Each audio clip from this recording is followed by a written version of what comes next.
윤석열 대통령의 석방을 놓고 경남에서는 탄핵 찬성과 반대 진영의 장외전이 펼쳐지고 있습니다. 탄핵 찬성 측은 석방을 지휘한 검찰을 규탄하고 신속한 대통령 파면을 촉구했으며 반대 측은 탄핵 기각 또는 각하의 목소리를 한층 높이고 있습니다.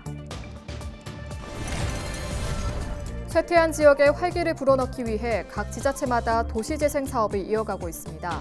양산시에서는 지역 특성에 맞는 도시재생 사업이 진행되면서 지역민들에게 호응을 받고 있습니다. 10일 새벽 0시 반쯤 통영시 사량면의 한 주택에서 불이 나 2시간 만에 꺼졌습니다. 불이 나면서 70대 거주자가 마당에서 숨진 채 발견됐습니다. 젊은 도시로 불리던 거제시가 조선업 호황에도 청년 인구가 전국에서 가장 많이 줄어든 것으로 나타났습니다. 이는 지난 2016년부터 시작된 조선업 장기 침체가 주요 원인으로 꼽힙니다.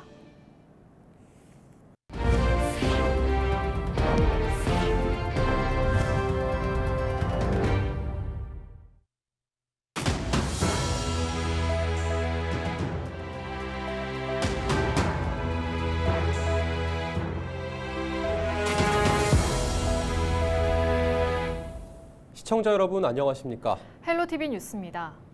윤석열 대통령의 석방 이후 경남의 분열과 대립이 더 격화되고 있습니다. 탄핵 찬성 측은 석방을 지휘한 검찰을 규탄하며 신속한 대통령 파면을 촉구한 반면 탄핵 반대 측은 석방을 환영하면서 탄핵 무효 목소리를 한층 높이고 있습니다. 보도에 표영민 기자입니다. 경남 지역 진보 성향 시민단체 회원들이 창원지방검찰청 앞에 모였습니다. 윤석열 대통령을 석방하고 즉시 항고를 포기한 검찰을 규탄하기 위해서입니다.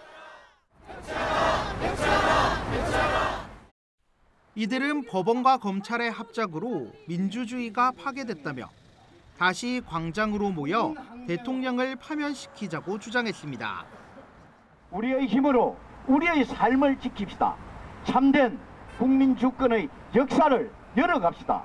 저희의 모든 것을 걸고 투쟁의 선두에 서겠습니다. 윤석열 파면을 위해 광장으로 그 위로 몰입시다. 지역 야권 인사들도 탄핵에 힘을 보태고 있습니다. 김경수 전 경남도지사는 자신의 SNS에 광화문의 봄은 탄핵과 함께 찾아올 것이란 글을 남기고 단식 농성에 들어갔습니다. 반면 보수 성향 시민 단체들은 윤 대통령의 석방 결정을 크게 환영했습니다. 이들은 앞으로 대통령 탄핵 무효를 촉구하면서 부정선거 의혹 검증에 목소리를 높일 계획입니다. 탄핵 반대를 주도하는 국민저항운동본부는 부정선거에 항거한 3.15 의거 기념일에 맞춰 마산에서 대규모 탄핵 반대 집회를 열 예정이라고 밝혔습니다. 국민의힘도 지방의원들을 중심으로 헌법재판소는 탄핵 각하 또는 기각을 바라는 국민의 준엄한 명령을 거부하지 말라라고 주장했습니다. 진보와 보수단체 모두 윤석열 대통령의 탄핵 심판 선고 전까지 매일 집회를 예고한 만큼 탄핵 찬반 대립이 더욱 격화될 전망입니다. 헬로티비 뉴스 표영민입니다.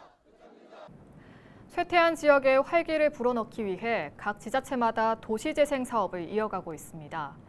이 재생 사업의 핵심은 지역민들의 관심과 참여이지 않을까 생각되는데요.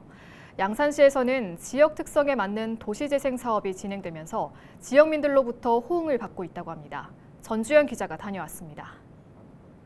마을 한가운데 들어서 있는 빨간 벽돌 건물. 지난 1944년 지어진 목화를 보관하는 창고입니다. 이후 마을 주민들의 문화시설이 됐던 공회당과 농협 창고로 이용되었습니다. 근대 문화유산이었던 건물은 도시재생 사업으로 외부는 원래 모습을 보존한 카페 목화당으로 변신했습니다. 주민주도의 협동조합으로 카페를 운영하면서 원도심에는 다시 활력이 찾아왔습니다. 지난 1월 문을 연 카페는 한 달 사이 3천여 명이 다녀갈 정도로 인기입니다. 또 주민들의 사회 동아리라든지 청년들이 와가지고 미래를 펼 수 있었는데 우리 도시사 요 구간이 양산의 제2의 랜드마크가 되지 않을까 저는 이렇게 생각하고. 또 다른 도시재생 사업이 추진된 엄마의 식당. 국산 콩으로 직접 담근 장을 활용해 엄마의 손맛이 가득 담긴 음식을 판매하고 있습니다. 음식을 만드는 사람도 파는 사람도 모두 마을 주민입니다. 음식 판매뿐만 아니라 학생을 대상으로 한 체험 프로그램도 운영됩니다. 지금 사람이 부족합니다. 지금 현재 일손이 모자라고 있는 사람을 갈라니 조금 힘이 들고 이제 하는 날은 토요일, 일요일 날을 받아서 일을 하면은 남자들도 같이 이제 도매고 우리 재생 사업에서는 지금 협조를 마을에서 잘합니다. 현재 양산시에서 추진되고 있는 도시재생 사업은 모두 6개 지구. 단순히 도시재생 사업을 넘어 주민들의 문화 복합 공간으로 만드는 것이 가장 큰 목표입니다. 도시재생을 통해서 이 원도심 지역을 활성화시키고자 우리 목화당 이 지역을 리모델링하여 이 지역 주민들이 남녀노소 모두가 소통하고 서로 교류할 수 있도록 주민들이 주도적으로 나서 자생력을 키워나가면서 도시재생 산업의 새로운 모델을 제시할 수 있을지 기대감이 커지고 있습니다. 헬로티비 뉴스 전주연입니다. 젊은 도시로 불리던 거제시가 조선업 호황에도 청년 인구가 전국에서 가장 많이 줄었습니다.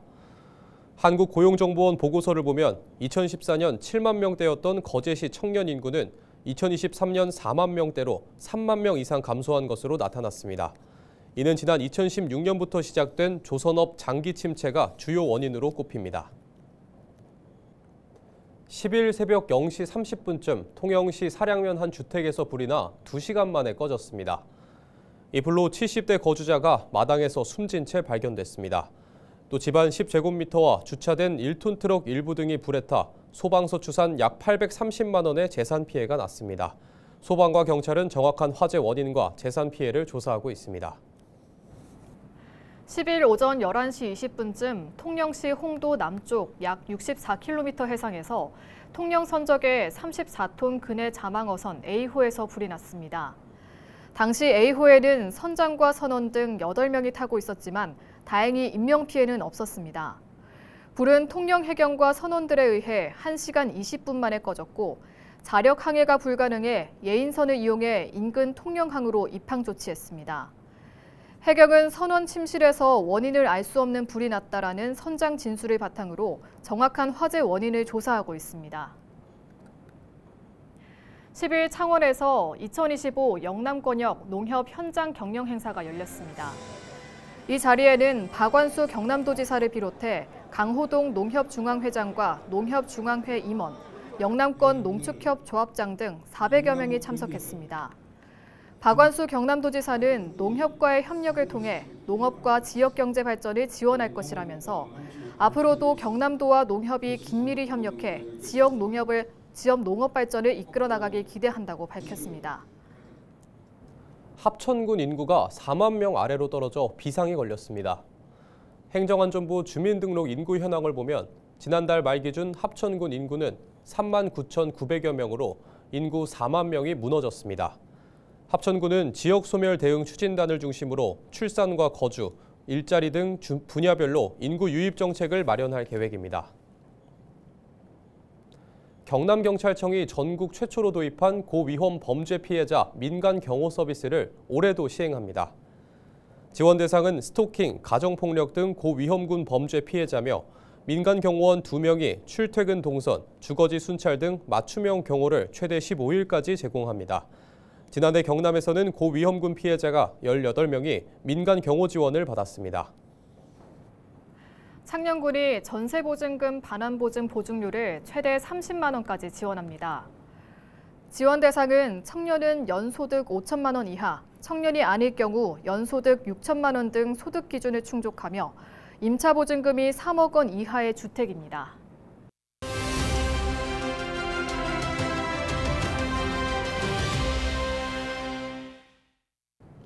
한낮의 기온이 크게 오르는 요즘 다양한 안전사고 위험성이 높아지고 있습니다. 해빙기에 발생할 수 있는 사고와 지켜야 할 안전수칙은 무엇인지 전문가와 이야기 나눠보겠습니다. 양천소방서 최동규 소방교 연결하겠습니다. 안녕하십니까? 네, 먼저 최근 얼음이 녹아서 안전사고가 발생하는 등 해빙기 사고 소식이 간간히 전해지고 있는데요. 먼저 해빙기는 주로 언제부터인지 설명 부탁드립니다. 네, 해빙기는 겨울철 얼어있던 땅이나 시설물이 기온 상승으로 인해 녹기 시작하는 시기를 말합니다. 일반적으로는 2월 말부터 4월 초까지 이어지고요. 낮과 밤의 기온차가 커서 얼었던 땅이 녹았다가 다시 얼기를 반복합니다. 이러한 과정에서 지반이 약해지고 균열이 생기면서 건축물 붕괴, 도로 함몰, 낙석 등의 위험이 증가합니다. 특히 갑작스러운 온도 변화로 인해 지반이 불안정해질 수 있어 각별한 주의가 필요한 시기를 해빙기라고 합니다. 네, 그렇군요. 그렇다면 해빙기에 주로 발생하는 사고는 어떤 것들이 있나요? 네, 위에서 말씀드렸듯이 주로 도로, 하천, 제방 등이 파손되거나 주택이나 축대 등 붕괴나 낙석 사고가 많이 발생합니다. 네. 공사장의 지반이 약해지고 균열이 발생하면서 공사장 주변에서 낙하물이 떨어질 수도 있고요. 산행 시에는 낙석이나 산사태 같은 위험이 발생할 수도 있습니다. 또한 전기시설의 파손에 의해 감전사고 우려도 있으니 항상 해빙기에는 특별히 더 조심을 하셔야 하는 시기입니다. 네, 그렇다면 해빙기에 지켜야 할 안전수칙이 있다면 어떤 게 있을까요? 네, 해빙기에는 일단 주변 환경을 깊게 살피고 위험 요소를 피하는 것이 가장 중요한데요. 네. 특히 공사장이나 축대 주변을 조심하셔야 됩니다. 이런 곳은 지반이 약해져 있으므로 균열이나 치마, 붕괴 징후가 있으면 일단 119에 신고를 하시고 이런 징후가 있는 곳을 최대한 우회하여 다니는 것이 좋습니다. 네. 그리고 날이 많이 풀리면서 등산도 많이 할 거라고 생각이 드는데요. 등산을 하실 때는 이제 지정된 등산로를 이용하시고 특히 바위가 많은 구간은 피해서 등산하시는 것이 좋습니다. 시간대는 아침이나 이른 오후에 산행하는 것이 안전하며 미끄럼 방지 장비인 아이젠, 등산 스틱 등을 준비하셔서 산행을 하시는 것이 안전에 도움이 됩니다. 네, 그렇군요. 소방교님, 그렇다면 끝으로 해빙기 사고 예방을 위한 소방서 활동도 소개 부탁드리겠습니다. 네, 소방서에서는 우선 공사장이나 절개지, 하천 주변, 저수지 등 붕괴 위험이 높은 지역을 집중적으로 점검하여 사고를 예방하고 있고요. 해빙기 사고 발생 시에 신속하게 구조가 가능하도록 장비와 인력을 철저히 준비하고 있습니다. 또한 시민들을 대상으로 안전수칙을 숙지하실 수 있도록 홍보물을 만들어서 배포하고 오프라인 교육도 함께 실시하고 있으며 네. 균열이나 붕괴 징후 등이 발견되면 119에 신고할 수 있도록 적극적으로 안내하고 있습니다. 네, 오늘 말씀 고맙습니다. 지금까지 양천소방서 최동규 소방교와 이야기 나눴습니다.